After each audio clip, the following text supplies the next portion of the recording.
Hi hello friends, నా పేరు నరేష్. నేను కువైట్లో ఉంటాను. ఈరోజు మీకు గల్ఫ్లో కువైట్లో హౌస్ డ్రైవర్ రూమ్స్ ఎలా ఉంటాయనేది చూపిస్తానండి. ముందుగా ఇతని పేరు వచ్చి అనిల్, దివాని పనిచేస్తాడు. ఈ కుర్రాడు మా మేనలుడు, డ్రైవింగ్ పని చేస్తాడు. మేమే వీజా తీసాం.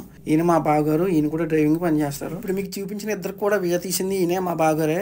ఈయన వచ్చి రాయలసీమ కడప డిస్టిక్, నవీన్ ఈయన పేరు. ఈ నలుగురు కూడా ఇదే రూమ్లో ఉంటారు. ఈ విధంగా డ్రైవర్ రూమ్లు అయితే ఉంటాయి. కొంతమందికి అయితే కొంచెం బాగుండొచ్చు, కొంతమందికి ఇంతకన్నా వరస్ట్గా ఉండొచ్చు. ఆ విషయాన్ని పక్కన పెడితే ఈ రోజైతే మా పాప బర్త్డే మాట. లాస్ట్ ఇయర్ అయితే నేను అనాథాశ్రమంలో బోనులు పెట్టాను ఇండియాలో ఉండగా. ఇక్కడైతే మనమే అనాథలం కాబట్టి, అంటే మనకంటూ ఎవరు ఉండరో, మన తెలిసిన వాళ్ళు లేదా మన ఫ్రెండ్స్ తప్ప. కొంతమందికి అయితే ఫ్రెండ్స్ ఉండరు, ఇంట్లో వాళ్ళు ఉండరు, ఎవరు ఉండరు, ఒంటరిగా ఉంటారు పాపం. మాకైతే ఈ అవకాశం అయితే ఉంది. అందుకోసం అయితే మేము మా తెలిసిన వాళ్ళు ఇలా ఫుడ్ తెచ్చుకుని, ఫుడ్ అంటే ఇది మతం ఫుడ్ అన్నమాట, హోటల్ ఫుడ్, అరబీలో మతం అంటారు. ఎలా ఉందో చెప్పి ఫ్రై అక్కడ ఉందా?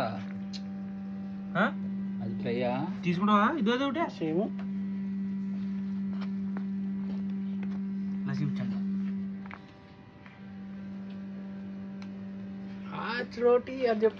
ఇదే విధంగా చాలామంది ఇక్కడ ఉన్న వాళ్ళతో, ఫ్రెండ్స్తో కానీ బంధువులతో కానీ, ఇంటి దగ్గర ఎవరిదైనా పుట్టినరోజు కానీ ఎవరిదైనా పెళ్లి రోజు కానీ జరిగితే ఇలా మతం నుండి ఏమైనా ఫుడ్ రప్పించుకొని సరదాగా మన వాళ్ళతో, తెలిసిన వాళ్ళతో ఇలా తినటం అయితే జరుగుతుంది. కొంతమందికి అయితే ఈ అవకాశం కూడా ఉండదు.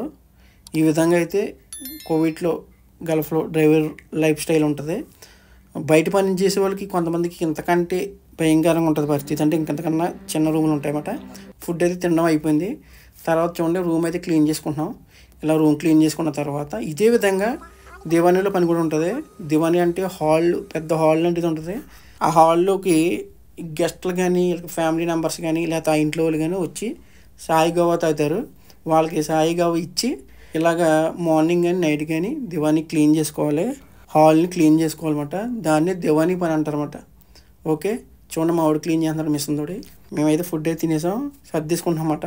అయితే గల్ఫ్కి వచ్చిన తర్వాత మా వాడు ఇక్కడ పరిస్థితులను బట్టి ఆ అనుభవాలను మీతో పంచుకుంటాడు. వినండి. హాయ్ ఫ్రెండ్స్, వీడియో చూసే ముందు ఛానల్ సబ్స్క్రైబ్ చేసి లైక్ కొట్టి గంట సింబల్ నొక్కండి. నేను చెప్పబోయేది ఏంటంటే, మీకు ఇప్పుడు నేను ఇండియాలో డ్రైవర్ని. ఇక్కడ మా బాబాయ్ ఉన్నారు, పడుకున్నారు ప్రస్తుతానికి. వెనకాల వీడియో తీసాయని మా అంకులు. వీళ్ళు కూడా ఏదో రమ్మన్నారు, వచ్చారు, ఏదో జలసా చేద్దాం కదా అది ఇది అనుకున్నాను. కానీ ఇక్కడికి వచ్చాక వేరే పరిస్థితి. మీరు కువైట్కి వచ్చే బలం అయితే జలసాలు, అడావిడి గిడావిడి లేకుండా డబ్బు సంపాదించుకునే ఉద్దేశం ఉంటేనే మీరు కువైట్కి రండి.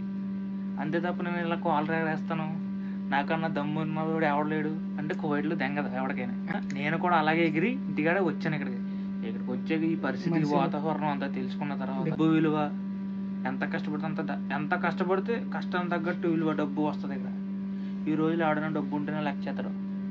అది తెలుసుకుని గల్ఫ్ కంట్రీకి రండి. నేను వస్తాను, ఇక్కడ కాల్ వేస్తాను, నేను 2000 రూపాయలు చెప్పులు వేసుకుంటాను, 5000 రూపాయలు బట్టలు కొనుక్కుంటానంటే దెంగదు. కావాలని కొంతమంది ఖాళీ మాటలు చెప్తూ ఉంటారు, గొప్ప మాటలు చెప్తారు. అలా ఉంటుంది, ఇలా ఉంటుంది గల్ఫ్లో. ఓకే, కొంతమందికి ఉండొచ్చు, కొంతమందికి ఉండకపోవచ్చు. కానీ మీరు ఆ ఆలోచనతో రాకండి. వచ్చే ఫలం అయితే ఎంత కష్టమైనా పర్లేదు, ఎలా ఉన్నా పర్లేదు, మనం రూపాయలు సంపాదించుకోవడానికి వస్తున్నాం అని ఆలోచనతో మాత్రం రండి. ఇలా చూపించు.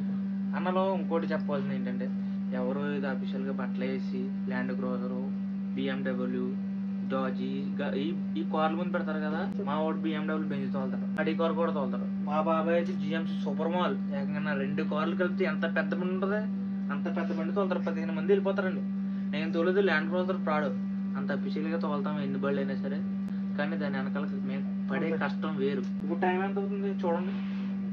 ఇప్పుడు టైం 12:46 అవుతుంది. ఇప్పుడు డ్యూటీ అయిన మాకు. ఇప్పుడు భోజనం చేసి మేము అందరూ చేతులు కట్టుకుని ఇలా కూర్చున్నాం. ఇక్కడ మేము పడే కష్టాలు మీరు పడకూడదు అనుకుంటున్నాం కాబట్టి, ఇంట్లో ఎవరైనా సరే బయట కంట్రీలో ఉంటే బాగా చదువుకోండి మీరు ముందు. ఓకే, మీరు బాగా చదువుకున్న తర్వాత మీకు ఏ జాబ్ రాకపోతే అప్పుడు ఇక్కడ రండి.